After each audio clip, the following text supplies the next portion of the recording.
올해 105세 된 우리 김영석 교수님, 하루의 일상을 이제 쭉 이렇게 회고하고 얘기하면서 삶의 마무리를 주기도문을 한다는 얘기가 참 인상 깊었습니다. 그분은 여전히 지금 일상생활 강의도 하고 글도 쓰고 이러시는 분인데, 꼭 일과를 마칠 때는 반드시 주기도문 하루를 마친대요. 하늘에 계신 우리 아버지요, 이름이 거룩히 여김을 받으시며 하면서 주기도와 함께 하루의 일상을 돌아보고 또 하나님 뜻이 자기 삶 속에 이루어질 것을 믿고 기대하면서 또 그런 마음을 가지고 이 주기도를 마친다는 거예요.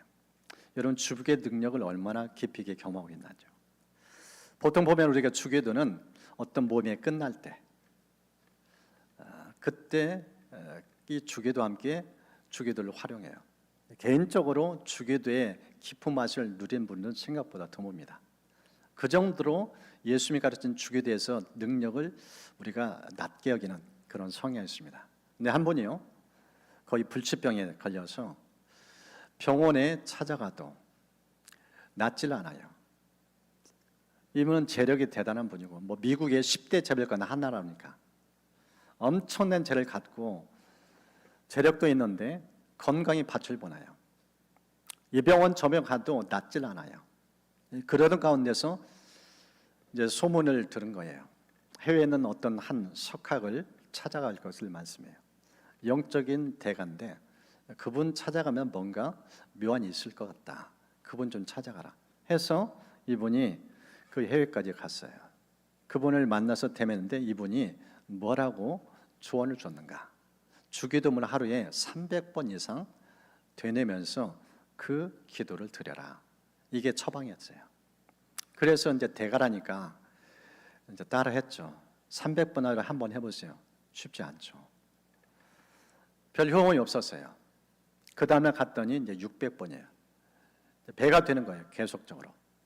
그러기를 무려 보름 동안 계속 주기도만 하는 횟수는 늘어나는데 몸에 차도는 없어요. 이게 속에 짜증이 나죠. 화가 나고 시킨다는데 숫자는 늘어나는데 삶의 변화는 없고 몸은 여전히 아프고, 그러던 차에 내친 김에 이제 하루만 더 하자 해가지고 16일째 이 주기도를 했어요. 그러기를 4,800회 어마어마한 횟수를 주기도 한 거야. 그런데 16째 되는 날 몸의 변화가 일어났어요. 갑자기 성령의 강력한 터치가 임하고 그 몸에 고통이 다 풀어졌어요. 치유가 있고 기적이 임한 거예요. 주기도의 기적을 체험해서 약으로 낫지 않았던 분이에요. 의사가 고칠 수 없다는 병이에요. 그런데 주기도를 반복하면서 그 기도의 능력을 온몸을 체험한 거예요. 주기도는 어마어마한 능력을 주는 삶의 처방전이다. 그분의 삶의 고백이에요. 오늘 우리 읽은 본문은요, 예수님께서 이제 공생애를 마무리하면서 기도의 소정을 우리에게 일깨워준 내용입니다.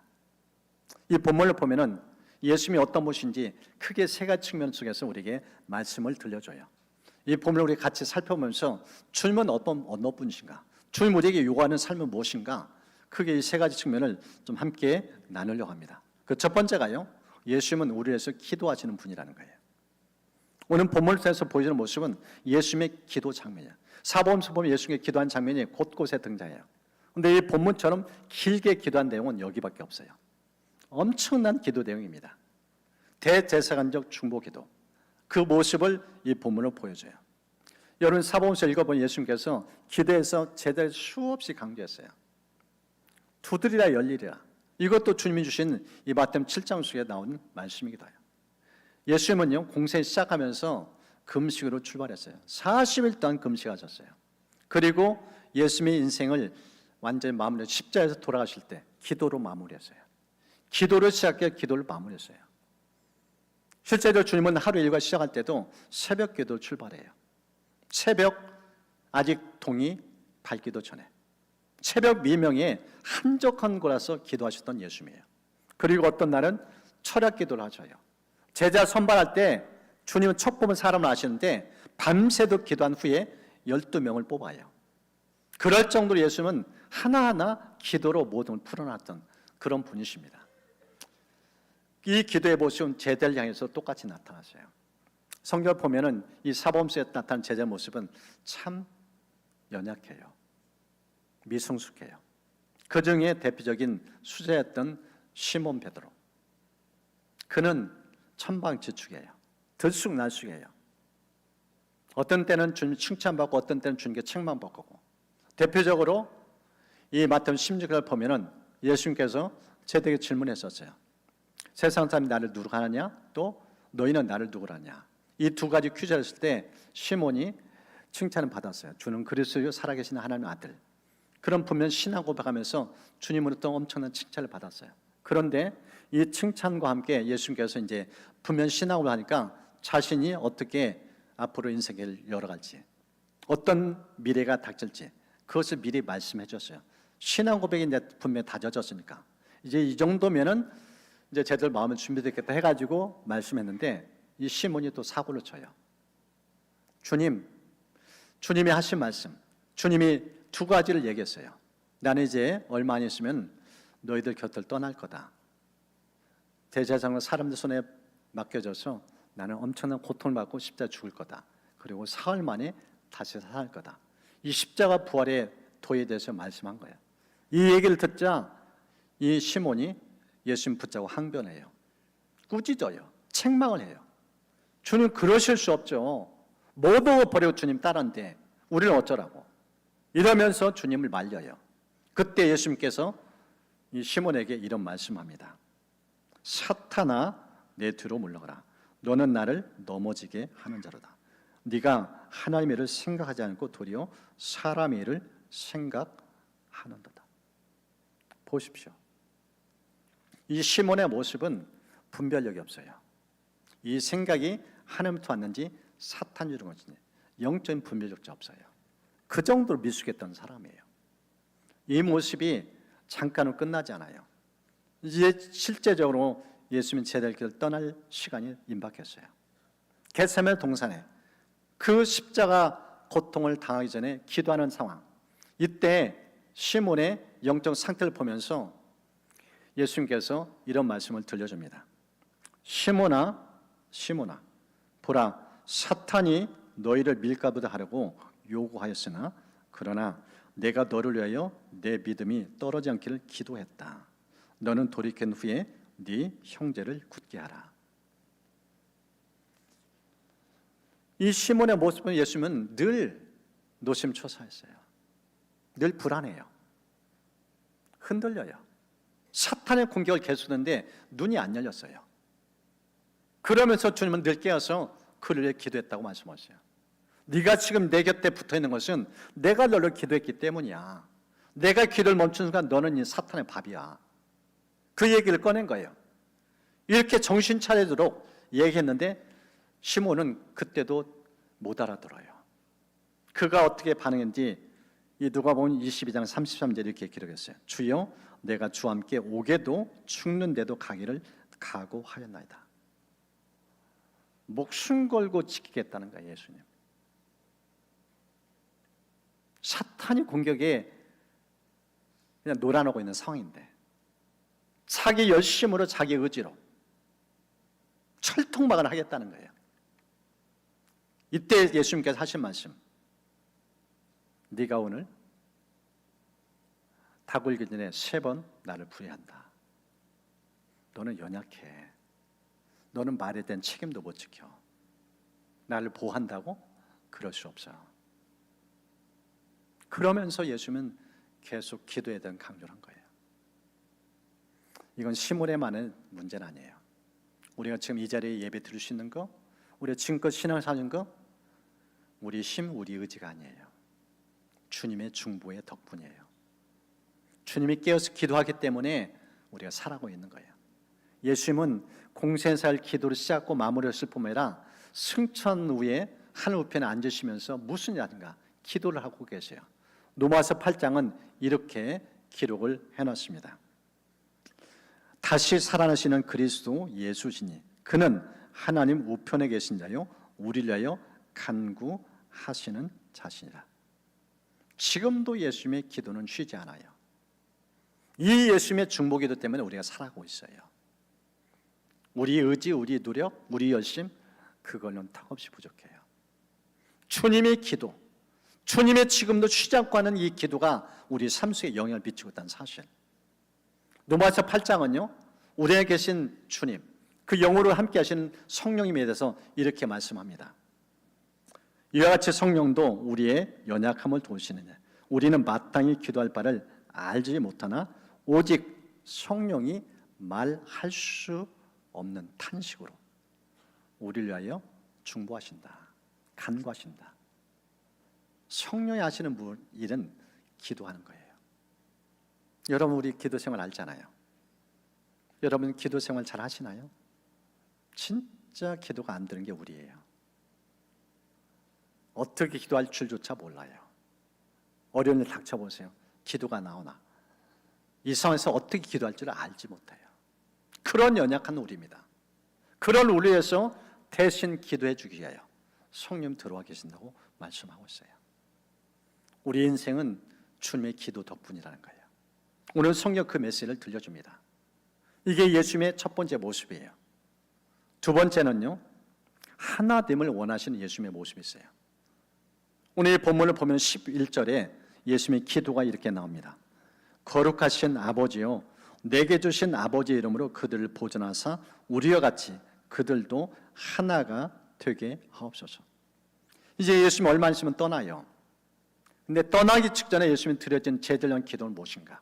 하나가 되게 하옵소서. 12제 데리고 3년을 지금 공을 들였어요. 그런데 3년의 공을 들인 시점에서 예수님의 기도는 아직도 하나 되지 못했다는 뜻이에요. 이미 하나 됐으면 이 기도를 안 해요. 하나 되지 못했으니까 이 기도가 나온 거예요. 실제적으로 이 사복음서 보면, 특별히 마가복음 10장에 보면은 예수님이 이제 십자가를 향해서 나가는 길, 예루살렘에서 성금에서 다가는 그 길, 그 여정 속에 제대의 모습을 보여줘요. 제대의 속내가 나타납니다. 그 중에 야고보 요한, 이 야고보와 요한이 예수님께 청탁을 해요. 하나는 주의 우편에, 하나는 주의 좌편에. 두 형제 좋은 자리에 상성에 좀 차지해달라고 그 예수님께 청탁을 해요. 예수님 지금 죽으러 가시는데 이게 제자들의 믿음의 수준이에요. 그들의 인격의 수준이에요. 이 얘기를 곁에 있는 제자들 다 들었어요. 그러면서 다른 이 제자들이 속에서 불이 나요. 화가 나요. 왜 화가 났을까요? 그 자리엔 내가 앉을 자리인데 네가 왜 넘봐? 네가 먼저 왜 청탁해? 내가 원했던 자리야. 근데 왜 네가 먼저 차지하려고 그래? 이게 제자들의 실태였어요. 하나됨 없어요. 예수님 죽으러 가는데 그렇게 공을 들이면서 사랑도 베풀고 함께 하도록 공동체 생활까지 했는데 3년 훈련 끝이 서로 자리 다툼이에요. 하나 되지 못한 모습이에요. 모래알갱이 같아요. 이게 제자들의 실태였어요. 그러니까 예수님께서 십자가 전에 이 기도를 드린 거예요. 하나가 되게 하옵소서.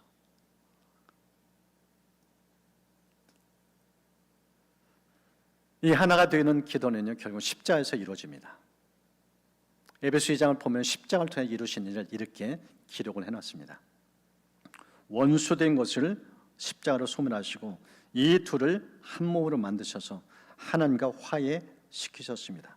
이방 사람과 유대 사람 양쪽 모두 그리스도를 통하여 한 성령 안에서 아버지께 나아가게 되었습니다.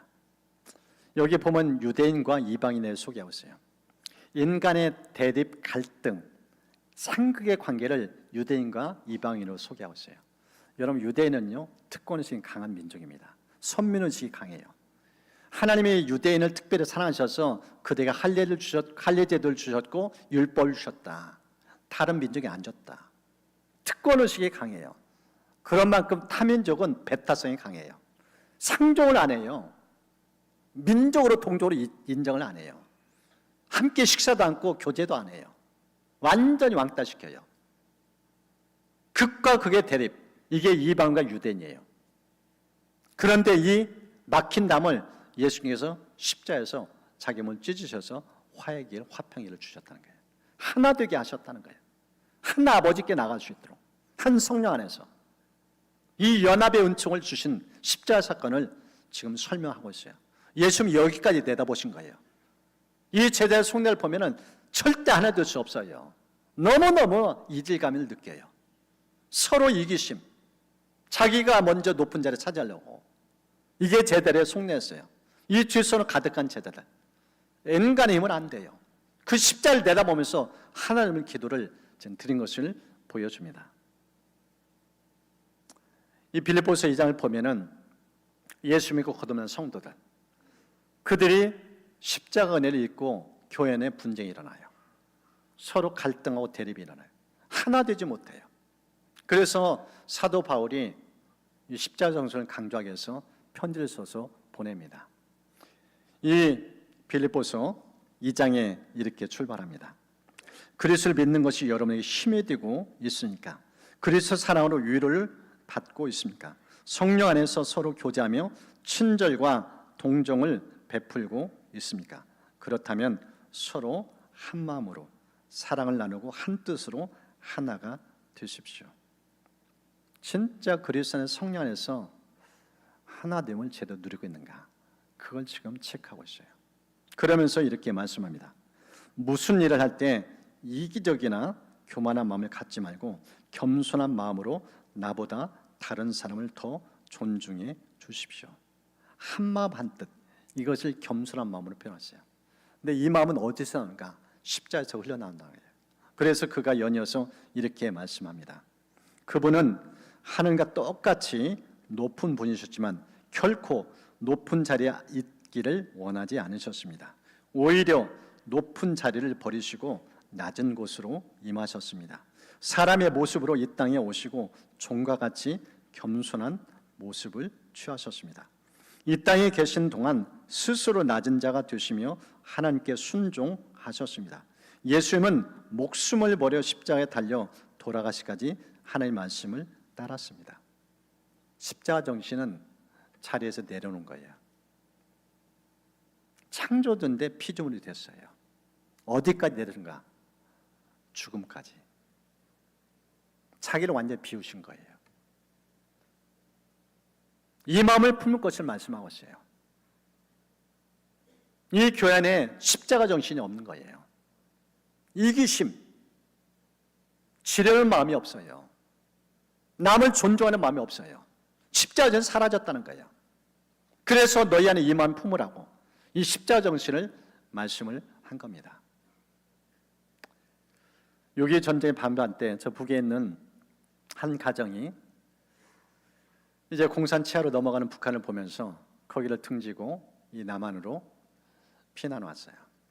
그래서 거제도에서 한 6개월 지내다가 이제 서울에서 살일을 하고 기차를 타고 상경하는데 이 기차가 서울까지 안 가고 대전에서 정차한 거야.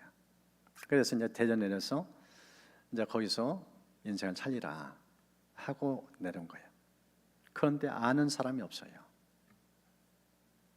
몸만 달라왔기 때문에 먹고 살 길이 막막해요.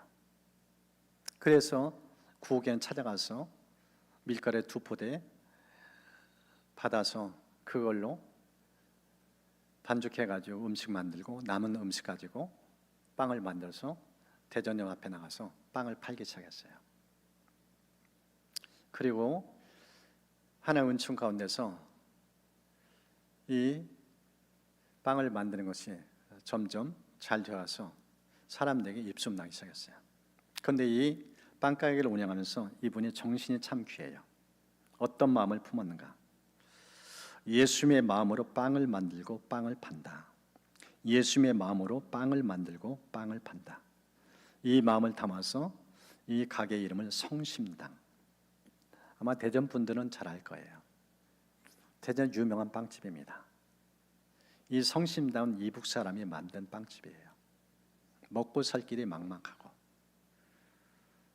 아무것 없이 몸만 넘어온 사람이 밀가루 돈 받아서 그걸로 빵을 만들기 시작하고 누군가 도움을 주어서 나도 살 수 있었기 때문에 나도 예수님의 그 마음을 품고 사람들에게 선한 일을 하자. 그래서 빵을 만들면 3분의 1을 나눠주기 시작했어요. 지금도 여전히 나눠줘요.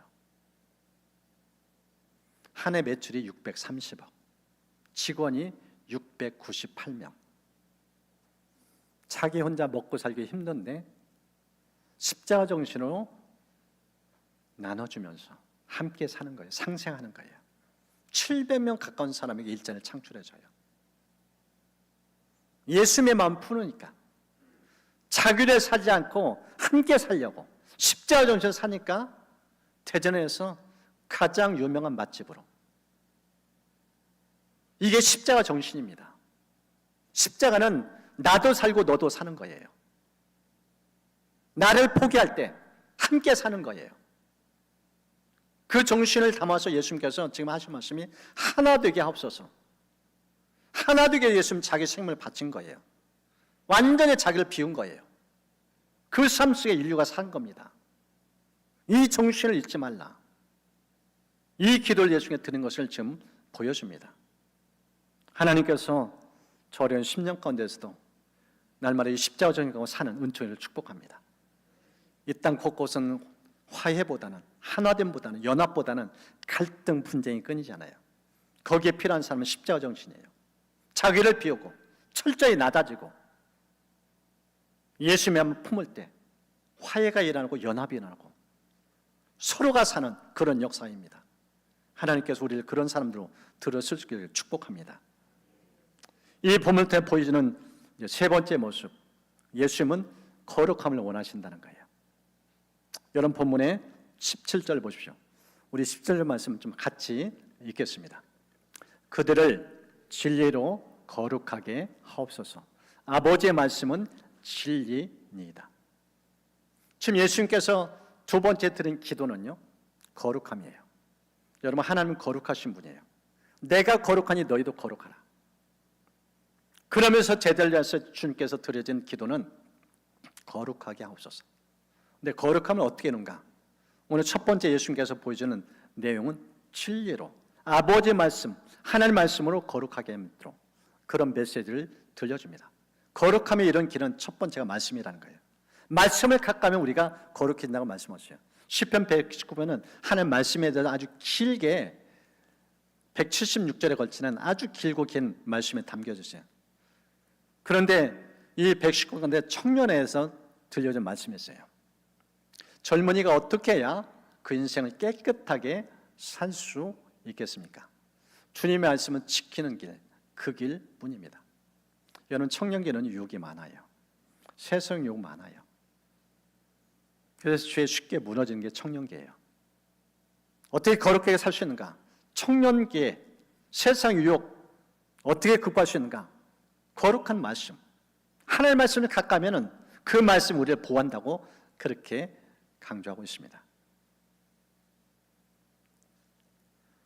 에베소 5장을 보면은 우리를 그리스도의 신부로 불렀다고 했어요. 그리스도와 교회의 관계를 성경은 이 연합의 관계로 묘사하는데 그 중에 거룩한 부분에 대한 이런 말씀이 있습니다.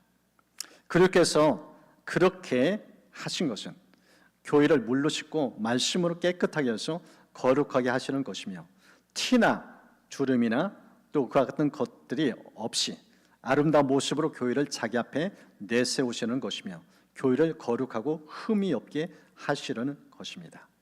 교회다운 교회, 거룩한 교회 어떻게 되는가? 말씀으로 깨끗하게 되는 것. 말씀으로 깨끗하게 되는 것.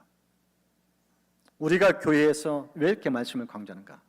말씀은 우리를 정화자게 봐요. 거룩하게, 죄로부터 멀어지게 해요. 여러분 그리스도 우리 안에 들어와 계신데 들어와 계심이 이 계신 주님이 이질감을 느끼지 않아야 돼요. 주님은 거룩하신데 우리는 더럽혀지면 주님과 우리가 연합할 수가 없어요. 깊은 친밀감 누릴 수 없어요. 그 친밀감 누리는 비결이 뭔가? 거룩함이에요.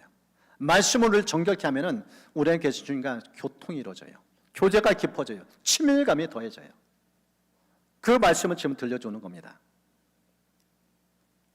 두 번째 우리가 거룩하게 살기 위해 필요한 부분은요, 주님을 가까이 해야 됩니다. 첫 번째는 말씀이요, 두 번째는 주님이에요. 성경 보면은 이 로마서 13장에 이 세상의 유혹 또 죄악들 이것 때문에 사람들이 많이 무너져요. 그러면서 이런 말씀합니다. 너희가 이 시기를 알거니 자다가 깰 때가 벌써 되었으니 이제 우리 구원이 처음 믿을 때보다 가까웠다. 그러면서 이 세상의 풍조를 몇 가지 얘기합니다. 방탕, 술 취함, 음란, 호색, 다툼, 시기. 이것들로 우리 자신을 지키는 길이 무엇인가? 이렇게 말씀하세요. 그러므로 우리가 어둠의 일을 벗고 빛의 갑옷을 입자. 빛의 갑옷을 입자. 그러면서 빛의 갑옷이 뭔지 정확하게 설명합니다. 예수 그리스도. 빛이신 예수님. 그분을 옷 입듯이 늘 모시고 가까이면서 사는 것. 그래야 죄의 욕을 이길 수 있다. 이렇게 말씀해요.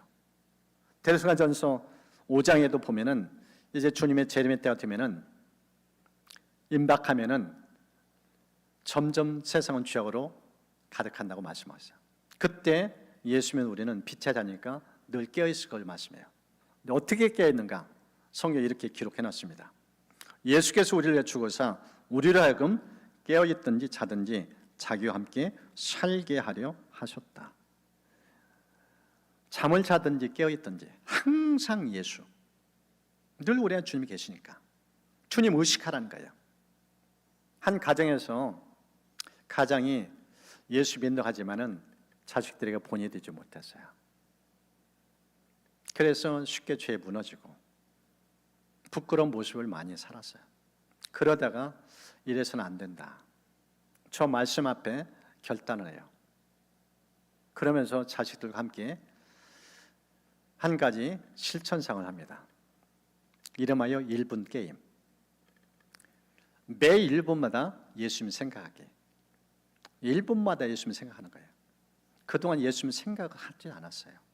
주 예배 드리면 일상에 쫓겨 살았어요. 그러다 보니까 쉽게 무너진 거예요. 이런 삶을 바꾸기 위해서 결단이 그거예요. 1분마다 예수님 생각하자. 부모도 자식도. 그러면서 가족의 놀라운 변화가 일어났어요.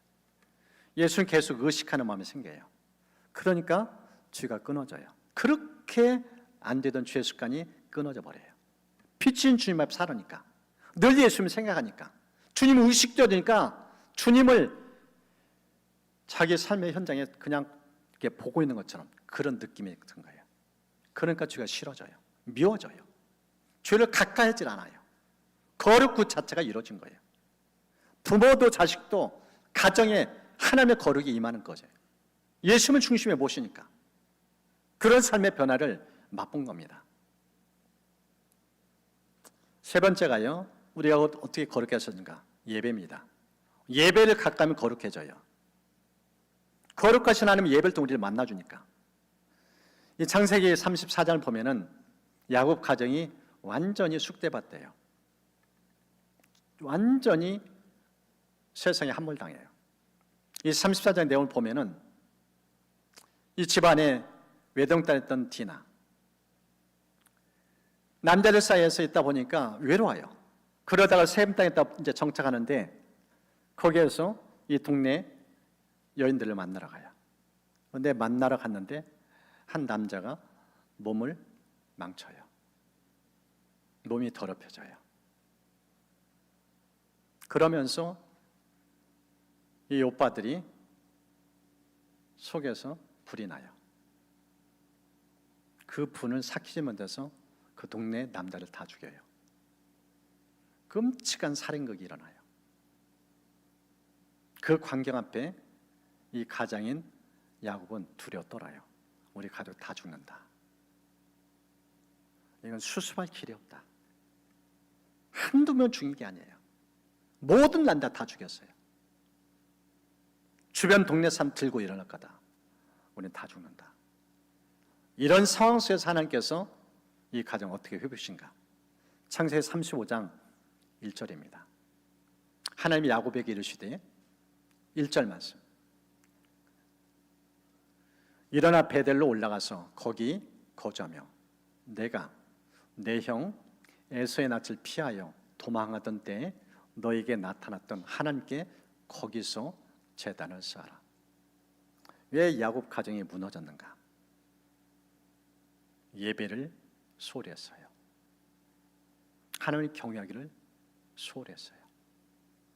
하나님 등지니까, 세상이 가까이니까 세상 앞에 그냥 무너졌어요. 이 무너진 걸 하나님께 어떻게 회복신가? 예배자의 자리로 나가라고 했어요. 하나님 만났던 그 현장, 그 장소, 거기서 만나야 너희 가정 회복이 일어난다. 그래서 저 말씀 듣고 야곱이 잘 다 불러 모으고 세상 것 의지했던 우상들 다 정리하고 이제 저 베델로 갑니다. 갔을 때 어떤 일이 일어나는가? 성경에 이렇게 기록됐어요. 9절 말씀. 야곱이 밧단 아람에서 돌아오매 하나님이 다시 야곱에게 나타나서 그에게 뭘 주셨다고요? 복을 주셨다. 복을 주셨다. 죽겠다고 했어요. 죽는다고 했어요. 안 죽었어요. 살아났어요. 아니, 복이 임했어요. 여러분, 인생사 만만치 않습니다. 우리도 세상 살다 보면 주에 무너져요. 가정도 힘들어져요. 이 죄 홍수를 이길 장사가 없어요. 근데 어떻게 이 무너진 삶을 회복하는가? 예배예요. 예배 목숨 걸면은 반드시 하나님이 회복시켜 주셔요. 하나님이 예배를 통해 우리를 만나주기 때문에 그 모습을 보여줍니다. 열왕기상 18장도 보면은 아합이 통치하던 때 이 북왕국 완전히 날아가요. 우상의 소굴이었어요. 산지사방이 우상으로 가득 찼어요. 그래서 하나님께서 진노하셔서 하늘을 닫았어요. 3년 동안 비가 오지 않아요. 땅이 완전히 거북이 등처럼 쫙쫙 갈라졌어요. 비가 내리지 않으니까 농사를 지을 수 없어요. 굶어 죽을 상황이에요. 이런 상황 속에 하나님께서 엘리야 선지자를 불러서 하나님의 살아계심을 보여줘요. 갈멜산상에 엘리야가 이 바알 아세라 섬기는 우상 숭배자들 850명 데리고 850대 1의 영적 전쟁을, 영적 전투를 그 현장에서 일어나요. 그때 하늘 불을 내기 전에 이 엘리야 선지자 한 일을 성경은 이렇게 기록했습니다. 엘리야가 모든 백성을 향하여 이르되 내게로 가까이 오라. 백성이 다 그에게 가까이 가매 그가 무너진 여호와의 제단을 수축했다.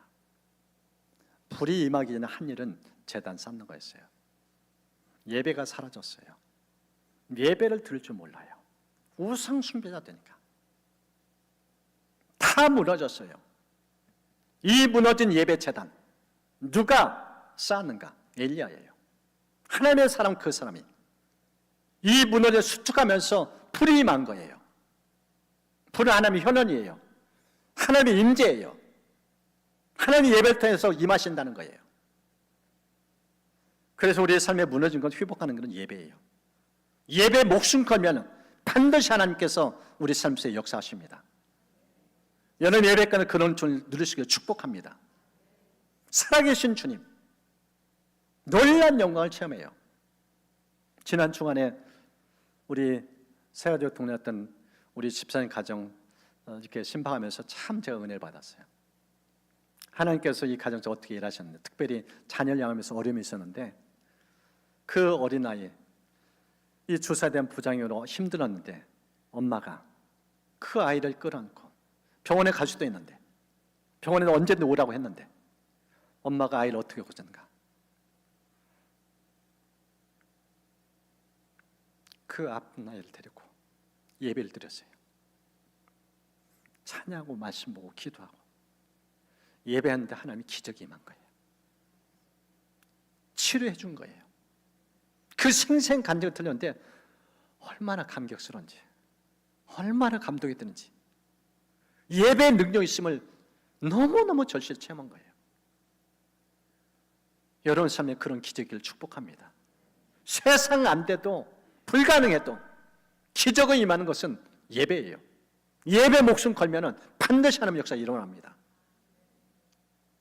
오늘의 성경은 바로 그 모습을 우리에게 비춰주고 말씀을 하고 있어요. 이제 말씀 마무리하면서 하나님께 우리가 좀 쓰임받기 원해요. 근데 어떻게 쓰임받는가? 비결은요, 하나님 거룩한 손에 붙들려야 돼요. 이 디모데 2장을 보면은 그릇에 대한 비유를 들어요. 큰 집에 여러 종류의 그릇이 있다. 금그릇, 은그릇, 칠그릇, 나무그릇. 하나님 어떤 그릇을 쓰시는가? 금그릇 안 쓰셔요. 깨끗한 그릇. 저 표현 보십시오. 누구든지 이런 것에서 자기를 깨끗하게 하면 귀에 쓰는 그릇이 된다. 하나님이 누구를 주목하는가? 거룩한 사람 주목하셔요. 깨끗한 사람 주목하셔요. 그분이 주의 손에 붙을 때 역사가 일어납니다. 다니엘서 보면은 이 다니엘의 첫 인물이 됐어요. 다니엘은 거룩한 사람이에요. 10대 때 거룩의 마음을 품었는데 평생 가요. 80대 그가 세명의 총재인데 수석 총리 됐을 때 시기 질투가 많았어요. 흠집잡으려 별짓 다 했어요. 근데 성경은 저렇게 기록했습니다. 총리들과 고관들이 국사에 대하여 다니엘을 고발할 근거를 찾고자 하였으나 아무 근거, 아무 허물도 찾지 못하였으니 이는 그가 충성되어 아무 그릇됨도 없고 아무 허물도 없음이었더라. 흠집 찾을 수가 없어요. 무흠이에요. 완전 무결이에요. 완벽에 가까운 수준이에요. 흠집 내려고 했는데 찾을 길이 없어요. 털어도 먼지가 안 났어요. 그럴 정도로 청렴결백했어요. 어떻게 가능했겠어요? 다니엘은 하나님 앞에 사는 거예요. 거룩하신 하나님 앞에 하루 3번씩 무릎 꿇고 늘 하나님을 의식하면서 하나님 앞에 사느니까 그 거룩증이 평생 가는 거예요. 오늘 성경 속에서 예수님께서 우리에게 말씀하고 있어요. 주님이 이제 세상 떠날 무렵 이 대사성전 중보기도 하면서 너희들 내가 기도 때문에 산다. 내가 너희를 기도하는 거 평생 할 거다. 영원토록 할 거다. 그러면서 예전의 마음으로 기도를 올려야 돼요. 근데 기도 내용을 보니까 딱 2가지예요. 첫 번째는 하나됨, 두 번째는 거룩함. 하나됨은 대인관계예요. 거룩한 하나님과 관계고요. 십자가 정신이에요. 인간은 모래알갱이 같아요. 다 죄성이 있어서 나만 살려는 마음, 이기심이 가득해요. 근데 그런 때는 소망이 없다는 거예요. 십자가 정신, 자기를 비운 거예요. 죽기까지 하나님 뜻에 순복한 거예요. 그 하나됨의 마음을 품을 것을 말씀을 하고 있어요. 그리고 거룩함. 어떻게 거룩해진가? 첫 번째는 말씀, 두 번째는 주님, 세 번째는 예배. 우리가 이제 사순절을 이번 주 수요일부터 보냅니다. 이제 사순을 보내면서 우리가 좀 결단하려고 해요. 이제 구체적인 좀 실행하려고 합니다. 진짜 예수님과 친해지는 기간, 40일 동안 예수님과 친해지게 해서 우리가 좀 결단하는 시간을 가지려고 해요. 설교 듣는 거 되지 않아요. 진짜 결단으로 액션이 필요합니다. 주님과 친밀한 교제하는 40일 예수님과 동행하는 거예요. 어떻게 되는가? 2가지를 잘해야 돼요. 첫 번째는 멀리하기입니다. 여러분, 예수님을 가까이 하면은요, 예수님보다 더 가깝게 지내는 것을 멀리해야 돼요. 그걸 끊어야 돼요. 그걸 줄여야 돼요. 그게 무엇인지 여러분이 잘 아셔요. 예수님보다 더 사랑하는 그걸 여러분 품고 있는 한 절대 주님을 친밀하게 만날 수가 없어요. 거리두기 하세요. 결단하세요. 그 마음을 가지시길 축복해요. 두 번째는 이제 가까이 하는 거예요. 첫 번째는 말씀, 그리고 주님과 내 안에 계신 주님과 좀 더 친밀하게 1분마다 주님을 생각하는 습관 한번 가져보세요. 처음에는 안 되지만 지속적으로 연습하면 그게 가능해요. 그 주님을 의식할 때 죄가 끊어져요. 유혹이 끊어져요. 그리고 예배에 사모하는 것. 적어도 이 3가지만 해도 주님을 친밀하게 만나는 시간 될 거예요. 그리고 경건서적이 있는다든지 또 좋은 말씀을 더 듣는다든지 여러분 또 추가로 시키는 것들 더 하면서 진짜 40일 동안 예수님 친밀하게 교제하는 게 무엇인지 그동안 한 번도 경험하지 못했다면 이번 기간은 그런 기회로 삼으시 축복합니다. 이게 습관이 되고 그걸 경험하면 계속 그런 삶을 살게 될 겁니다. 근데 한 번도 친밀감 맛보지 못했다면 여러분 그건 안타까워요. 아쉬워요. 너무 주님이 안타깝게 여겨요. 이제 주신 말씀 생각하면서 우리 이 말씀, 시편 말씀을 좀 함께 되뇌고 이제 찬양과 기도로 나아가겠습니다. 저를 따라했으면 좋겠습니다. 하나님께 가까임이 내게 복이라. 하나님께 가까임이 내게 복이라. 인생 최고의 복은 하나님을 가까이 하는 거예요. 이 복을 40일 동안 누리시고 축복합니다. 이제 우리 좀 찬양하면서 기도로 나아가겠습니다.